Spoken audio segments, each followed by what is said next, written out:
नमस्कार, मैं रचना शर्मा चढ़दी कला टाइम टीवी देख रहे सभी दर्शकों का स्वागत करती हूं। आप देख रहे हैं हरियाणा न्यूज। समाचारों की शुरुआत से पहले एक नजर आज की मुख्य सुर्खियों पर।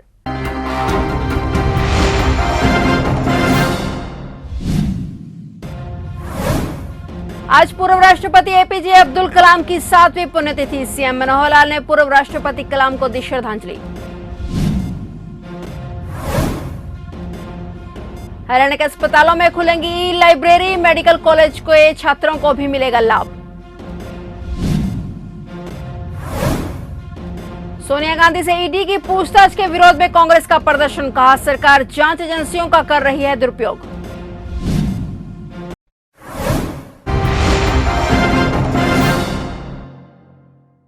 और अब समाचार विस्तार से। आज भारत के 11वें राष्ट्रपति एपीजे अब्दुल कलाम की 7वीं पुण्यतिथि है। आज ही के दिन उनका निधन हुआ था। अब्दुल कलाम का जन्म 15 अक्टूबर 1931 को एक तमिल मुस्लिम परिवार में हुआ था। वे भारत के तीसरे ऐसे राष्ट्रपति थे जिन्हें यह पद मिलने से पहले ही भारत रत्न से सम्मानित किया जा चुका था। इससे पहले डॉक्टर सर्वपल्ली राधाकृष्णन और डॉक्टर जाकिर हुसैन को भी राष्ट्रपति बनने से पहले भारत रत्न से सम्मानित किया जा चुका था। डॉक्टर एपीजे अब्दुल कलाम को 1997 में भारत रत्न मिला, जबकि वे 2002 में राष्ट्रपति बने थे। पूर्व राष्ट्रपति एपीजे अब्दुल कलाम की 7वीं पुण्यतिथि पर आज देश भर में उन्हें याद किया जा रहा है। उनकी पुण्यतिथि पर हरियाणा के मुख्यमंत्री मनोहर लाल ने भी आज उन्हें श्रद्धांजलि भेंट की है। सीएम मनोहर लाल ने भारत के 11वें राष्ट्रपति एपीजे अब्दुल कलाम को याद कर ट्वीट कर लिखा कि मिसाइल मैन के नाम से विख्यात देश के पूर्व राष्ट्रपति डॉक्टर एपीजे अब्दुल कलाम जी को उनकी पुण्यतिथि पर विनम्र श्रद्धांजलि। भारत को परमाणु शक्ति संपन्न राष्ट्र बनाने के लिए उनका योगदान, उनके जीवन के उपदेश और उनकी विनम्रता लोगों के दिलों में उन्हें सदैव जिंदा रखेगी। हरियाणा के स्वास्थ्य मंत्री अनिल विज ने कहा है कि हरियाणा के प्रत्येक अस्पताल में जल्द ही ई लाइब्रेरी की शुरुआत की जाएगी। इस ई लाइब्रेरी के साथ मेडिकल कॉलेज भी जुड़े होंगे ताकि डीएनबी कोर्स करने वाले छात्रों को नवीनतम विश्व स्तर की जानकारी प्राप्त हो सके। उन्होंने कहा कि राज्य के अस्पताल ई उपचार से जुड़े हुए हैं, लेकिन वे चाहते हैं कि राज्य के प्रत्येक पीएससी व अस्पताल ई उपचार से जुड़ा होना चाहिए और इस कवायद की ओर स्वास्थ्य विभाग आगे बढ़ रहा है। स्वास्थ्य मंत्री अनिल विज ने कहा कि हरियाणा में जल्द ही स्वास्थ्य ढांचागत सुविधाओं को लेकर मैपिंग करवाई जाएगी, जिसके लिए निविदाएं आमंत्रित की जाएंगी। उन्होंने कहा कि वर्तमान में मांग के आधार पर स्वास्थ्य सुविधाओं को मुहैया करवाया जा रहा है, लेकिन मैपिंग होने के पश्चात आवश्यकता के आधार पर स्वास्थ्य सुविधाएं राज्य के लोगों को उपलब्ध हो सकेंगी। साथ ही उन्होंने ये भी कहा कि स्वास्थ्य के क्षेत्र में मैपिंग करवाने वाला हरियाणा पहला प्रदेश होगा।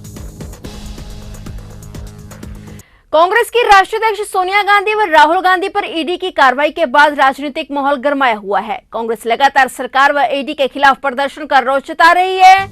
आज बुधवार को भी जिला कांग्रेस कार्यकर्ताओं ने जिला सचिवालय के सामने सांकेतिक सत्याग्रह आंदोलन कर रोष जताया। इस दौरान बड़ी संख्या में कांग्रेस कार्यकर्ता मौजूद रहे। इस मौके पर जिला संयोजक सरदार त्रिलोचन सिंह ने कहा कि केंद्र सरकार द्वारा ईडी व सीबीआई का दुरुपयोग करके गांधी परिवार को प्रताड़ित किया जा रहा है। गांधी परिवार ने देश की खातिर कुर्बानियां दी हैं, लेकिन आज भाजपा सरकार सत्ता का दुरुपयोग कर कांग्रेस और विपक्ष को दबाने का काम कर रही है। कांग्रेस कार्यकर्ताओं ने चरखा चलाते हुए सुबह 11 बजे से दोपहर 2 बजे तक सत्याग्रह किया। वहीं उन्होंने चेतावनी देते हुए कहा कि यदि भाजपा ने गांधी परिवार को परेशान करना बंद नहीं किया तो कांग्रेस रेल रोको प्रदर्शन करने से भी पीछे नहीं हटेगी।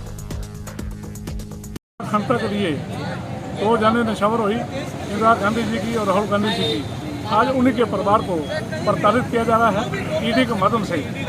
75 साल की उम्र हो चुकी है सोनिया गांधी जी की।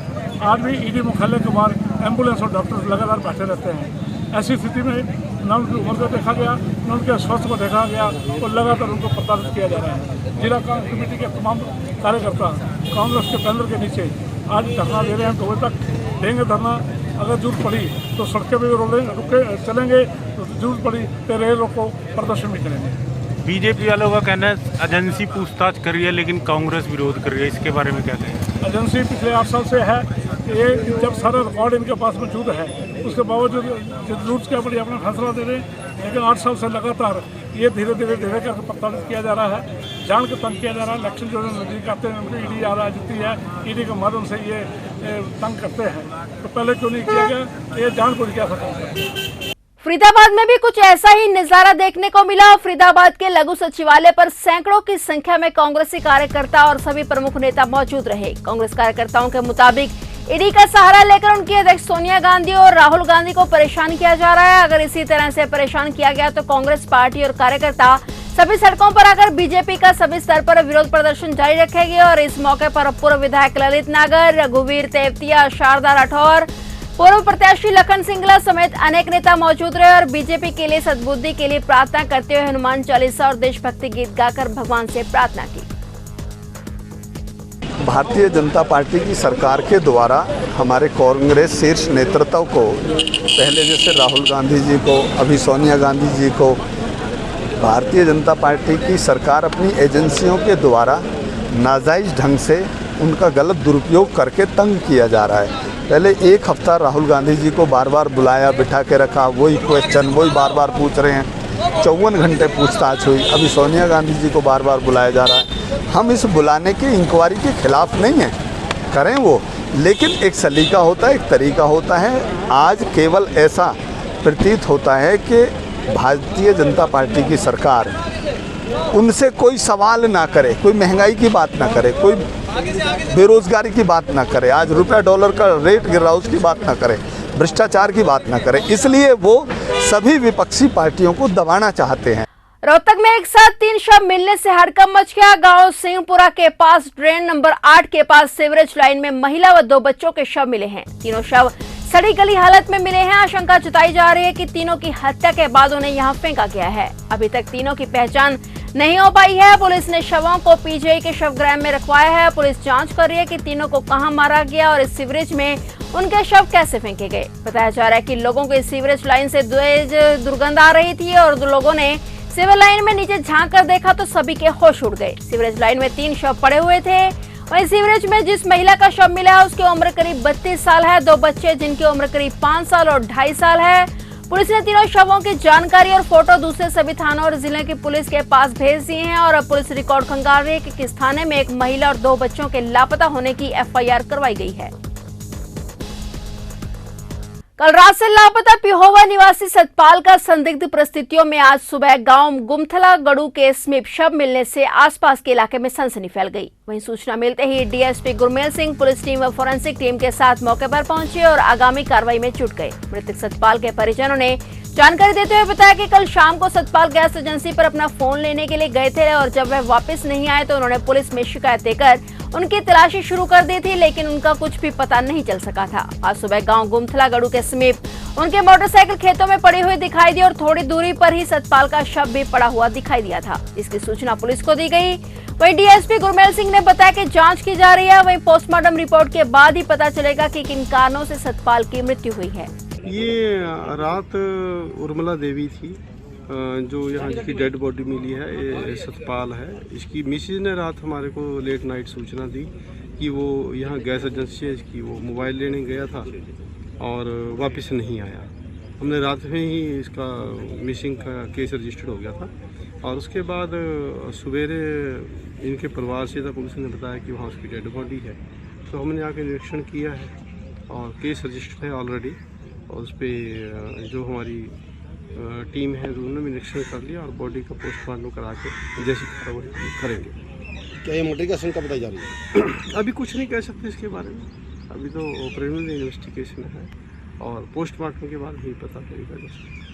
खाद्य पदार्थ बनाने और बेचने वालों के लिए केंद्र सरकार की तरफ से ट्रेनिंग प्रोग्राम देश भर में शुरू किया गया है। फरीदाबाद में भी इस तरह की ट्रेनिंग दी जा रही है, लेकिन ट्रेनिंग के एवज में पैसे लेने वाली क्वांट्स कंपनी का घालमेल सामने आया है और वहीं इस कंपनी पर एक दुकानदार ने रुपए लेकर बिना ट्रेनिंग के सर्टिफिकेट जारी करने के आरोप भी लगाए हैं। इसकी एक वीडियो भी सोशल मीडिया पर वायरल हो रही है जिसमें आरोप है कि कर्मचारी बिना ट्रेनिंग दिए ही सर्टिफिकेट जारी करके पैसे वसूल रहे हैं। इसको लेकर खाद्य सुरक्षा अधिकारी डॉक्टर पृथ्वी सिंह का कहना है कि कंपनी के खिलाफ कार्रवाई की जाएगी। कंपनी द्वारा की गई लापरवाही किसी भी सूरत में बर्दाश्त नहीं की जाएगी।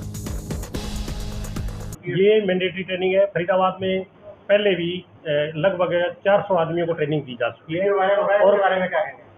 हाँ जी, वीडियो अभी मैंने देखा नहीं है, मैं देखता हूँ। और टोटल इंडिया के अंदर जो ट्रेनर है, जो ट्रेनिंग देती है कंपनियां, वो 182 कंपनियां हैं।